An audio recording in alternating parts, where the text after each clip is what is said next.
मीठे बच्चे, तुम्हारे मोह की रगें अब टूट जानी चाहिए, क्योंकि यह सारी दुनिया विनाश होनी है। इस पुरानी दुनिया की किसी भी चीज में रुचि न हो। प्रश्न: जिन बच्चों को रूहानी मस्ती चढ़ी रहती है उनका टाइटल क्या होगा? मस्ती किन बच्चों को चढ़ती है? उत्तर: रूहानी मस्ती में रहने वाले बच्चों को कहा जाता है मस्त कलंदर। वही कलंगीधर बनते हैं। उन्हें राजाई पने की मस्ती चढ़ी रहती है। बुद्धि में रहता अभी हम फकीर से अमीर बनते हैं। मस्ती उन्हें चढ़ती है जो रुद्रमाला में पिरोने वाले हैं। नशा उन बच्चों को रहता है जिन्हें निश्चय है कि हमें अब घर जाना है, फिर नई दुनिया में आना है।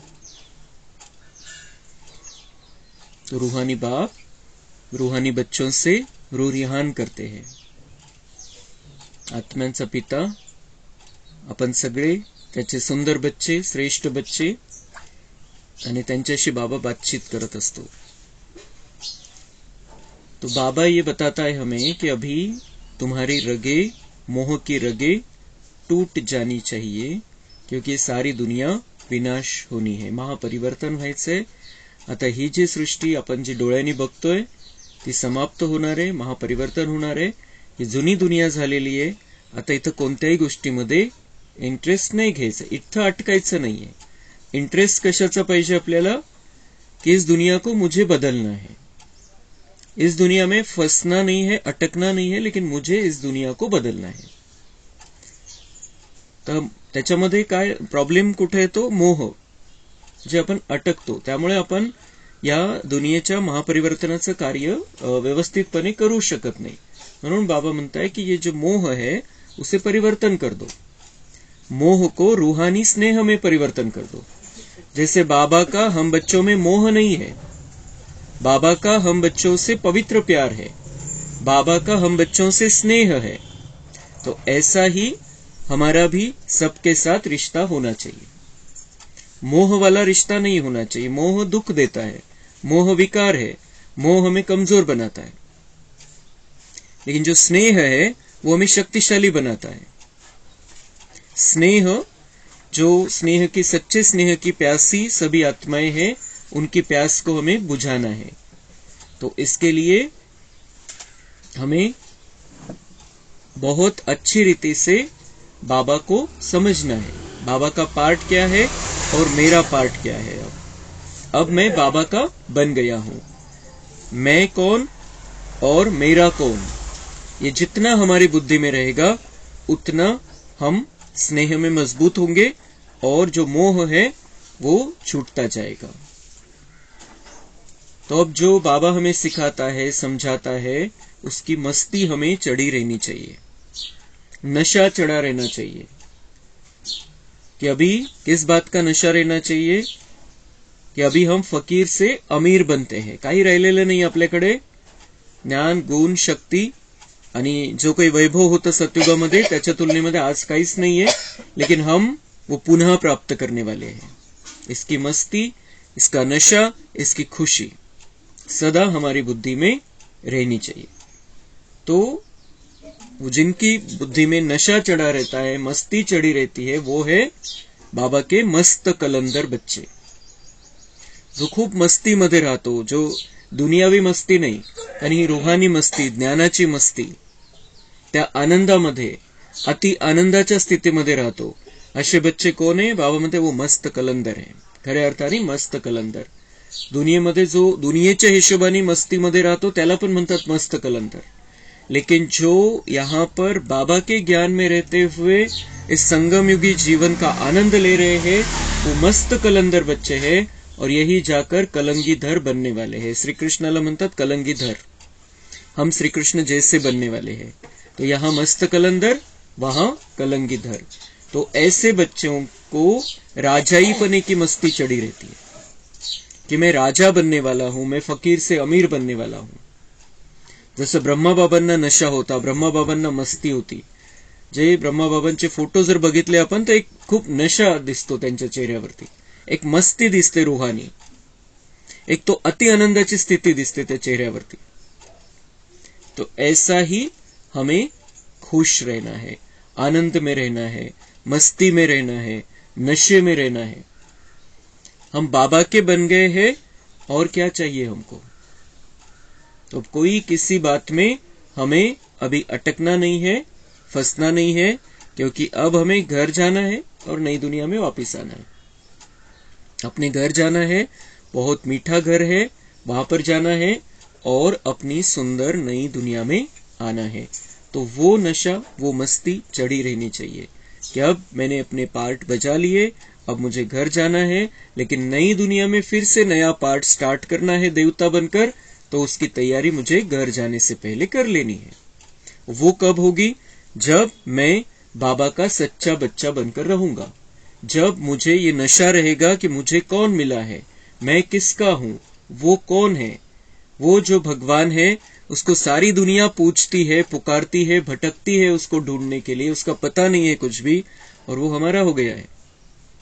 हम उसकी पालना में पलने वाली आत्माएं हैं, हम साधारण आत्माएं नहीं है. तो इसका नशा हमें अभी नहीं चढ़ेगा तो कब चढ़ेगा फिर. तो नशा, मस्ती और आनंद की स्थिति में हमें रहना है. धारणा के लिए मुख्य सार है, सदा इसी नशे में रहना है कि हम मास्टर ज्ञान सागर है. स्वयं में ज्ञान की ताकत भरकर चुंबक बनना है, रूहानी पैगंबर बनना है. आज वेगवेगळ्या प्रकारचे टायटल बाबांनी आपल्याला दिलेले. मस्त कलंदर, कलंगीधर, फिर चुंबक.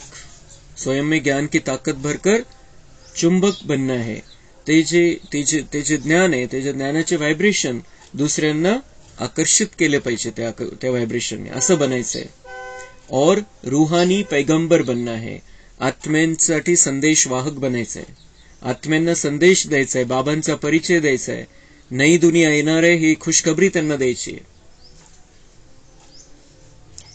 कोई ऐसा कर्म नहीं करना है जिससे सतगुरु बाप का नाम बदनाम हो. कुछ भी हो जाए लेकिन कभी भी रोना नहीं है. जिससे बाबा का नाम बदनाम हो ऐसा कोई कर्म मन से, वाणी से और व्यवहार से नहीं करना है, जिससे बाबा का नाम बदनाम हो. कोई ऐसा कहे कि बाबा तुम्हें ऐसे ही सिखाता है कि ये नहीं होना चाहिए हमारे द्वारा, और कुछ भी हो जाए लेकिन कभी भी रोना नहीं है. म्हणजे उदास व्हायचं नाहीये, निराश व्हायचं नाहीये, परेशान व्हायचं नाही. अंदर का रोना भी नहीं और बाहर से दुखी होना भी नहीं. वरदान है, सत्यता के फाउंडेशन द्वारा चलन और चेहरे से दिव्यता की अनुभूति कराने वाले सत्यवादी भव. दुनिया में अनेक आत्माएं अपने को सत्यवादी कहती या समझती है, लेकिन संपूर्ण सत्यता पवित्रता के आधार पर होती है. पवित्रता नहीं तो सदा सत्यता नहीं रह सकती. सत्यता का फाउंडेशन पवित्रता है और सत्यता का प्रैक्टिकल प्रमाण चेहरे और चलन में दिव्यता होगी. पवित्रता के आधार पर सत्यता का स्वरूप स्वतः और सहज होता है. जब आत्मा और शरीर दोनों पावन होंगे तब कहेंगे संपूर्ण सत्यवादी, अर्थात दिव्यता संपन्न देवता. तर सत्यवादी दुनियेमध्ये पण म्हणतात की आम्ही खूप सत्यवादी आहे, सत्याने चालणार आहे. पण बाबा म्हणतात सत्यता का आधार है पवित्रता. अगर पवित्रता नहीं तो सत्यता भी नहीं. पवित्रता हमारा मूल स्वरूप है, हमारा मूल स्वभाव है. पवित्रतेमध्ये कुठल्याही प्रकारची विकारांची अपवित्रता नहीं है. तो वो है संपूर्ण सत्यता. तो इस स्थिति में हमें सदा स्थित रहना है. मैं पवित्र आत्मा हूं, मैं परम पवित्र हूं, मैं शुद्ध आत्मा हूं, मेरे सभी विचार जो चलते हैं मन में वो शुद्ध चलने चाहिए, पवित्र विचार चलने चाहिए, वाणी शुद्ध होनी चाहिए, व्यवहार शुद्ध होना चाहिए, कर्म हमारे शुद्ध होने चाहिए। और ये इसका फाउंडेशन जो पवित्रता है उसका प्रमाण, त्याचा पुरावा काय, चेहऱ्यावर आणि चलनमध्ये दिव्यता राहील, देवतांसारखं आपलं वागणं बोलणं विचार राहील। तो इस पवित्रता को धारण करना है, जो विकारों रूपी अपवित्रता है उसको खत्म कर देना। वो खत्म कब होगी? जब हम मस्ती में रहेंगे, नशे में रहेंगे कि मैं कौन हूं, मैं किसका हूं। हमें मस्त कलंदर बनकर इस जीवन को अब जीना है, अब हमें मौलाई मस्ती में रहना है।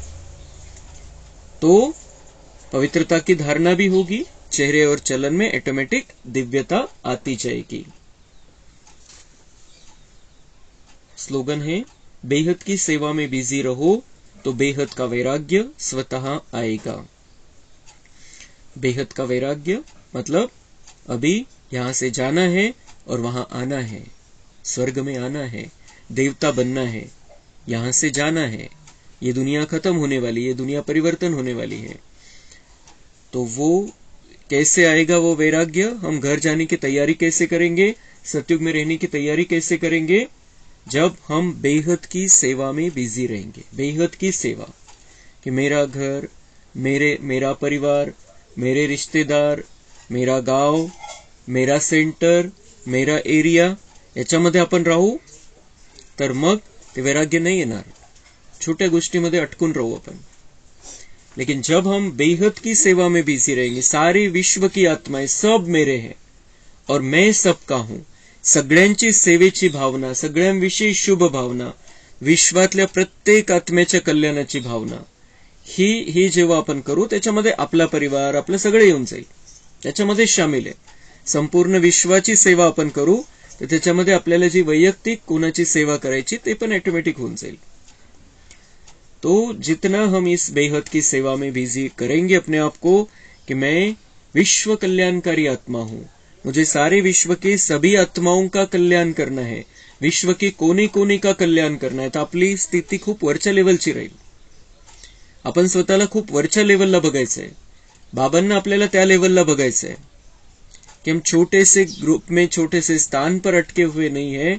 हम रूहानी सेवा जो अंदर से गुप्त सेवा चल रही है वो सारे विश्व के लिए चल रही। निमित्त मात्र भले आपण कोण कुठली काय सेवा करू, पण गुप्त सेवा आपली चालली पाहिजे प्रत्येक आत्म्यासाठी, विश्वातल्या प्रत्येक आत्म्यासाठी। बाबांच्या सोबत आकाशामध्ये राहून, परमधाम मध्ये राहून सगळ्या विश्वामध्ये किरण पसरवायची। सगळ्या विश्वातल्या प्रत्येक आत्म्याचं कल्याण होतंय हे बघायचंय, विश्वातल्या प्रत्येक आत्म्याला सुख शांती प्राप्त होणारे हे बघायचंय, विश्वातले प्रत्येक आत्मा दुःखापासून मुक्त होणारे हे आपल्याला बघायचंय, पुढचं चित्र बघायचंय। और विश्व की सभी आत्माएं अपना अपना जो अंतिम स्वरूप है, फाइनल स्वरूप है, फाइनल रिकॉर्डिंग है भाग्य की, वो कर लेंगी, ये हमें देखना है। तो उससे बाबा म्हणता है ऑटोमेटिक ही इस दुनिया से बेहद का वैराग्य आ जाएगा। ये जो बेहद का संन्यास बाबा हमें सिखाता है, इस बेहद के संन्यास से ही हम फरिश्ता बनने वाले हैं और फरिश्ता से देवता बनने वाले हैं। तो अभी हमें अपने आप को विश्व सेवा के लिए सदा तैयार रखना है। अच्छा, मीठे मीठे सिक्के लदे बच्चों प्रति माता पिता बाप दादा का याद, प्यार और गुड मॉर्निंग। रूहानी बाप की रूहानी बच्चों को नमस्ते। हम रूहानी बच्चों की रूहानी बाप दादा को याद, प्यार, गुड मॉर्निंग, नमस्ते। वाह बाबा वाह, शुक्रिया बाबा शुक्रिया। अव्यक्त इशारे। मधुरता ऐसी विशेष धारणा है जो कड़वी धरनी को भी मधुर बना देती है। बाप के दो मधुर बोल से आप भी परिवर्तन हुए हो। मीठे बच्चे, तुम मीठी शुद्ध आत्मा हो। इन्हीं दो मधुर बोल और मीठी दृष्टि ने आपकी जीवन बदल दी। तो ऐसी मधुरता धारण कर औरों को भी मधुर बनाओ। बाबा म्हणता है कि तुम्हें मीठा बनना है और सबको मीठा बनाना है। बाबा हमें देखता है, हर एक बच्चे को देखता है, तो उसकी दृष्टि क्या है? ये मेरे मीठे बच्चे हैं, मिठी शुद्ध आत्मा आहे. ज्यावेळेला आपण बाबा मिलन करतो त्यावेळेला आपण असं नाही बघायचं बाबा सगळ्यांना दृष्टी देतोय. त्यावेळेला आपण ही भावना बुद्धीमध्ये क्लियर ठेवायची, बाबा मुझे भी देख रहा है. क्योंकि बाबा बहुत बार मुरलियों में कह चुका है कि जो सामने बैठे हैं उनको भी देख रहा है बाबा, और जो दूर दूर अपने अपने स्थानों पर बैठे हैं उनको भी देख रहा है. तो बाबा सबको देखता है. आपण स्वतःसाठी हे बघायचं की बाबा मला किती गोड नजरेनी बघतोय आणि त्याची माझ्याविषयी तीच भावना है कि मैं उसका मीठा बच्चा हूं.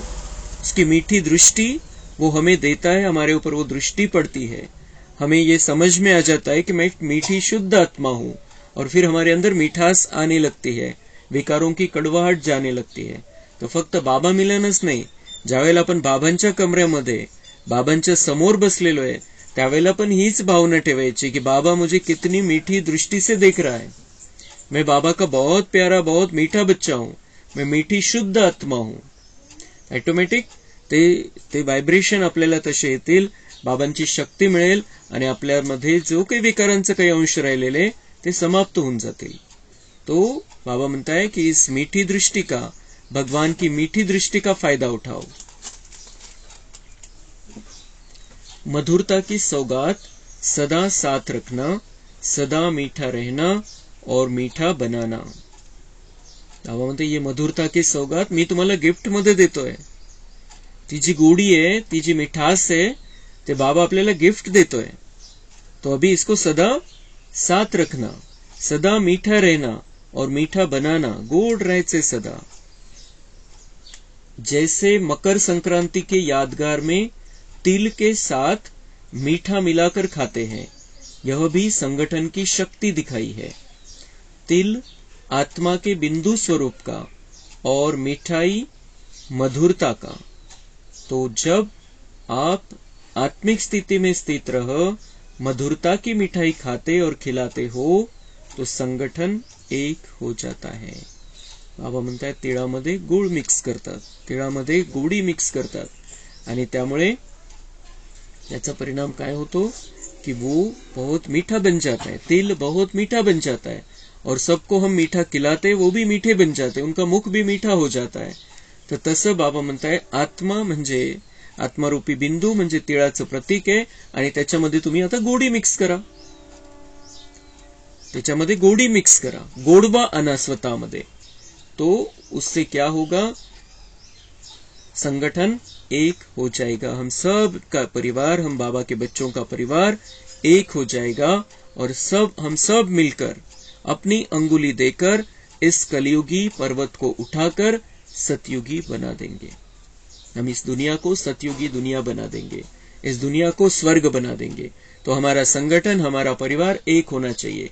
तर त्यासाठी बाबा म्हणताय तुम्हाला खूप गोड बनावं लागेल. आपके संकल्पों में, बोल व कर्म में मधुरता हो तो मधुरता द्वारा बाप के समीपता का साक्षात्कार करा सकते हो. बाप दादा भी रोज बच्चों को कहते हैं मीठे मीठे बच्चों, और बच्चे भी रिस्पॉन्ड करते हैं मीठे मीठे बाबा. तो यह रोज का मधुर बोल मधुर बना देता है. यह मधुरता ही महानता है.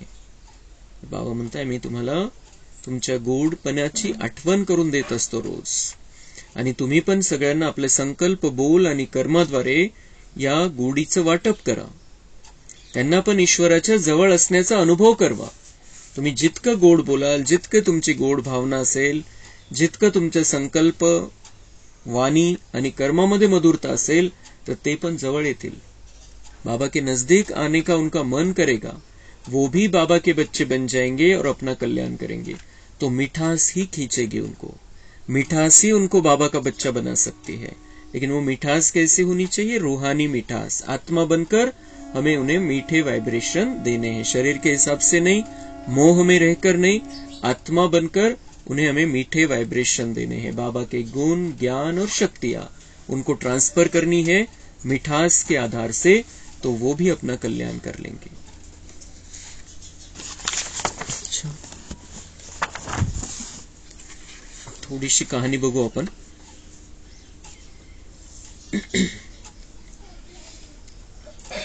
दादा के जीवन में अनन्य भक्ति भाव और संयम नियम.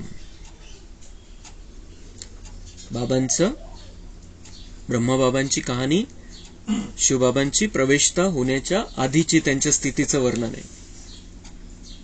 दादा बाल्यकाल से ही श्री नारायण के अनन्य भक्त थे. श्री नारायण की स्मृति उन्हें इतनी प्रिय थी कि वे अपने पूजा पाठ के कक्ष के अतिरिक्त श्री नारायण का चित्र अपने शयनागार में और अपने सिरहाने के नीचे भी रखते थे. इतकी प्युअर भक्ती होती श्री नारायणाची की वो पूजापाठच्या कक्षामध्ये तर होतच त्यांचं चित्र, पण त्यासोबत आपल्या बेडरूम मध्ये पण होतं आणि आपल्या डोक्याच्या खाली उशीच्या खाली पण ते चित्र ठेवायचे श्री नारायणच. उनकी तिजोरी और जेब में भी श्री नारायण का चित्र रखा रहता था ताकि दिन भर जिधर भी वे देखे या जहां भी उनका हाथ पड़े वहां ही श्री नारायण उनके सामने आ जाए. इतकी प्युअर भक्ति होती त्यांची.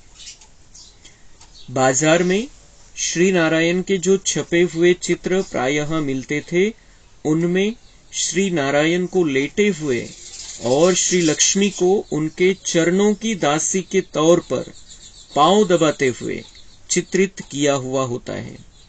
दादा को ये चित्र पसंद न थे क्योंकि वे इस चित्र को ऐसे समाज का प्रतीक मानते थे जिसमें स्त्री को गौण, दासी जैसा अथवा तिरस्कार युक्त स्थान दिया जाता हो.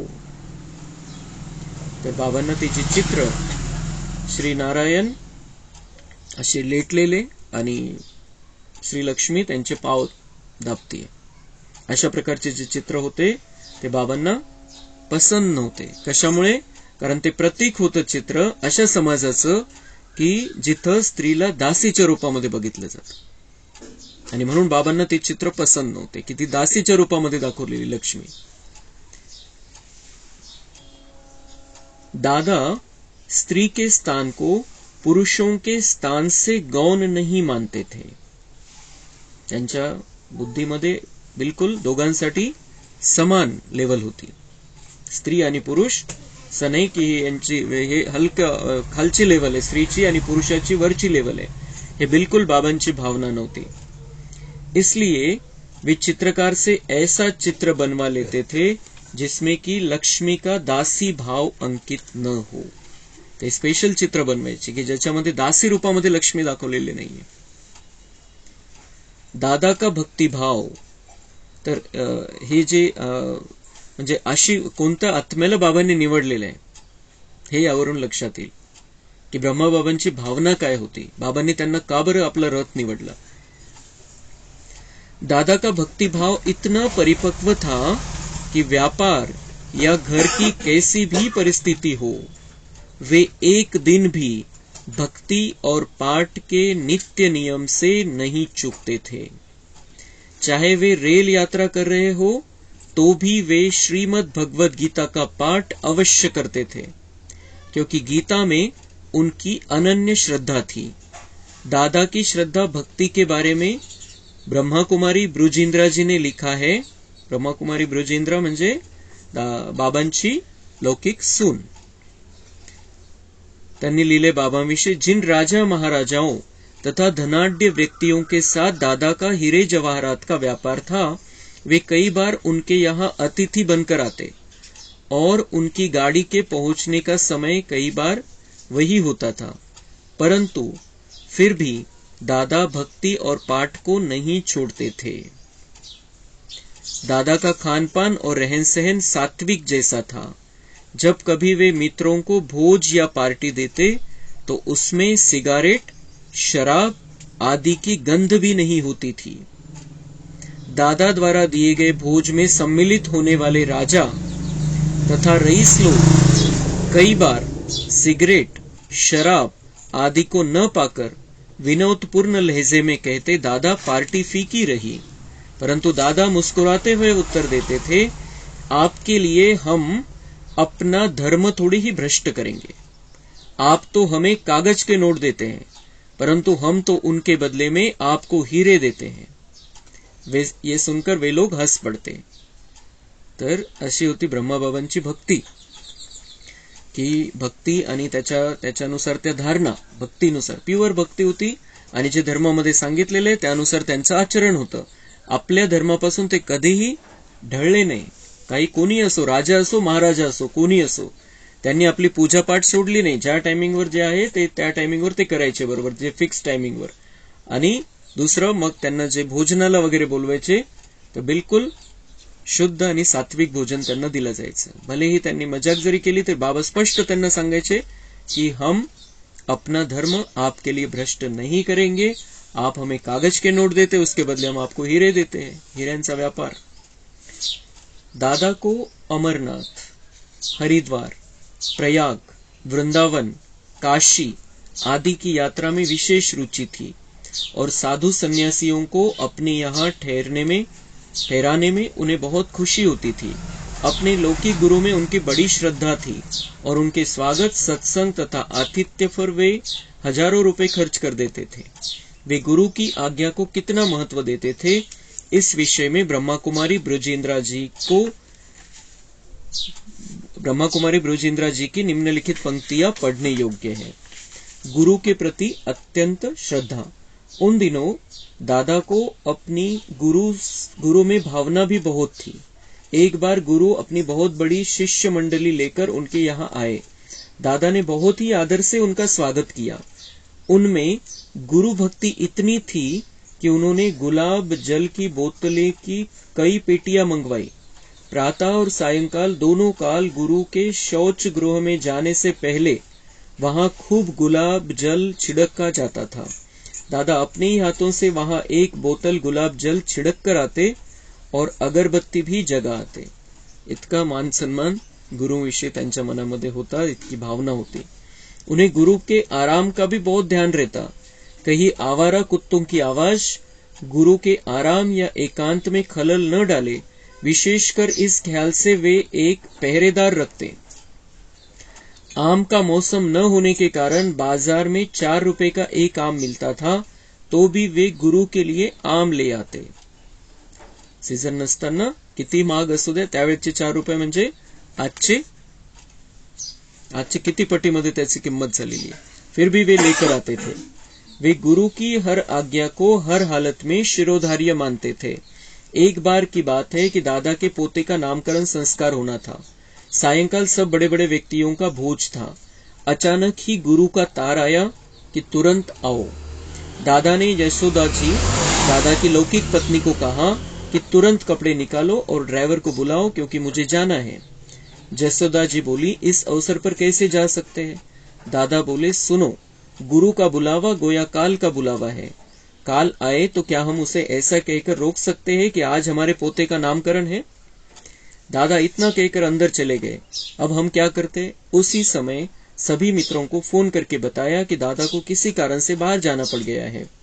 दादा को गुरु ने इसलिए बुलाया था कि 10,000 रुपए चाहिए थे, क्योंकि उनके किसी शिष्य को सट्टे में घाटा पड़ गया था.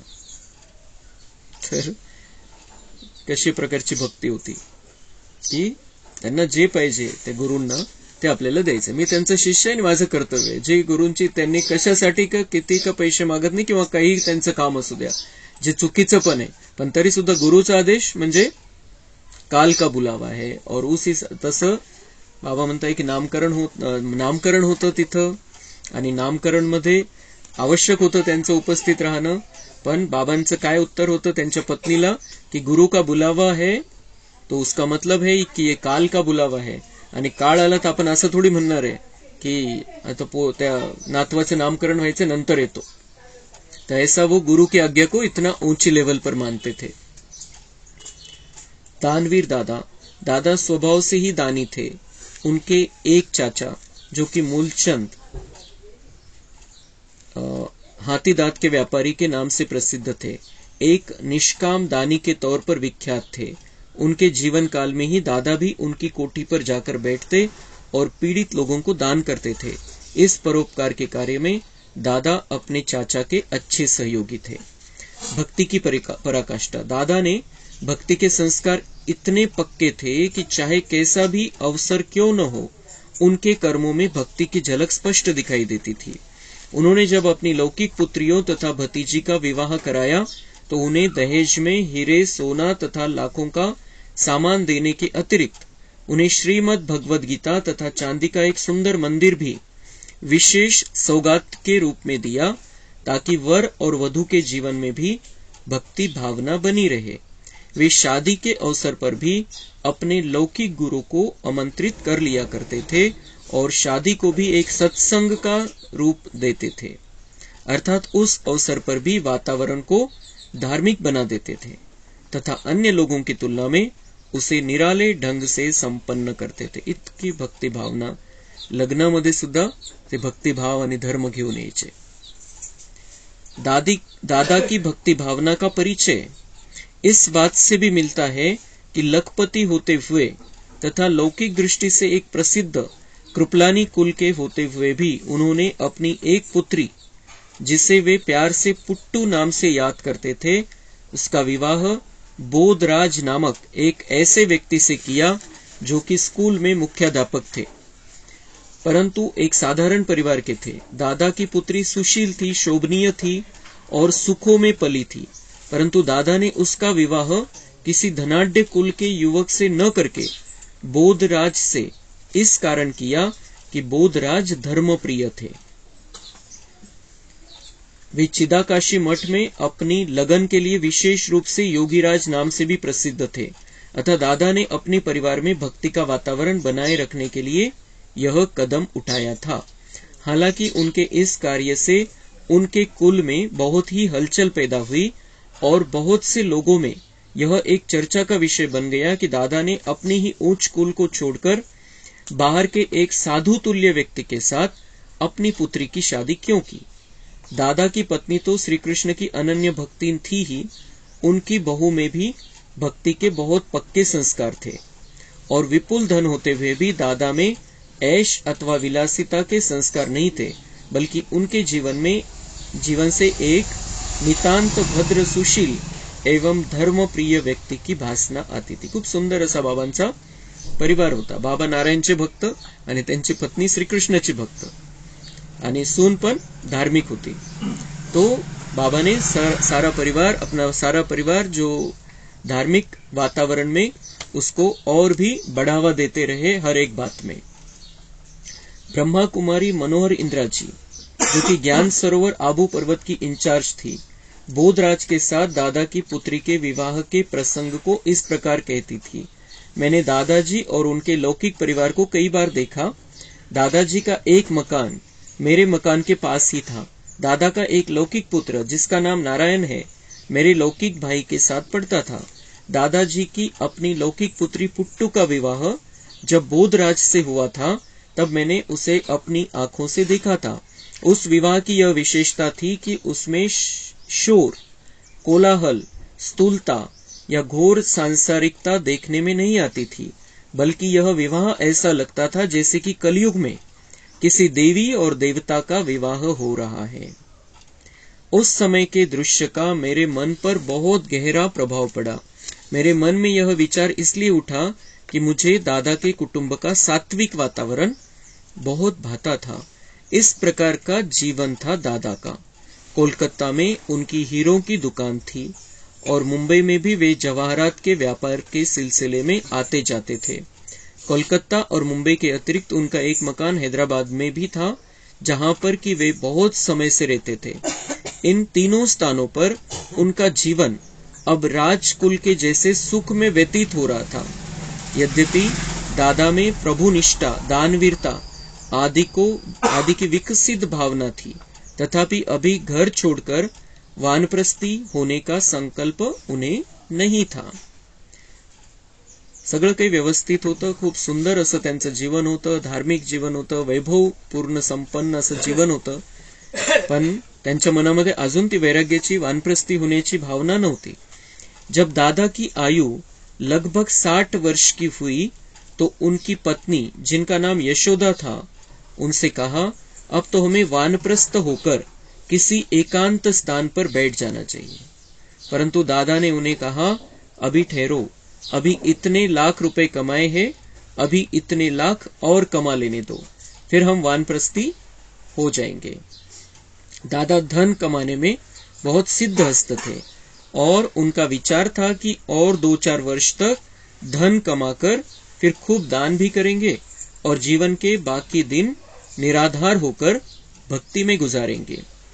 परंतु नर के मन कछु और है, साहब के मन और। अनायास ही किसी ईश्वरीय योजना के अनुसार दादा की मनोवृत्ति संसार से उपराम हो गई। उन्हें अंतर्मुखता का अनुभव होने लगा, उन्हें एकांत ही प्रिय लगने लगा, वे मनन चिंतन में रहने लगे। तर ही झाली बाबांच्या मध्ये एक परिवर्तनाची सुरुवात आणि शिवबाबांनी त्यांचा रथ तयार करायला सुरुवात केली। मग नंतर त्यांना पुढे कसे साक्षात्कार झाले ते सगळं कहाणीमध्ये आपण पुढे बघू। अच्छा, ओम शांती।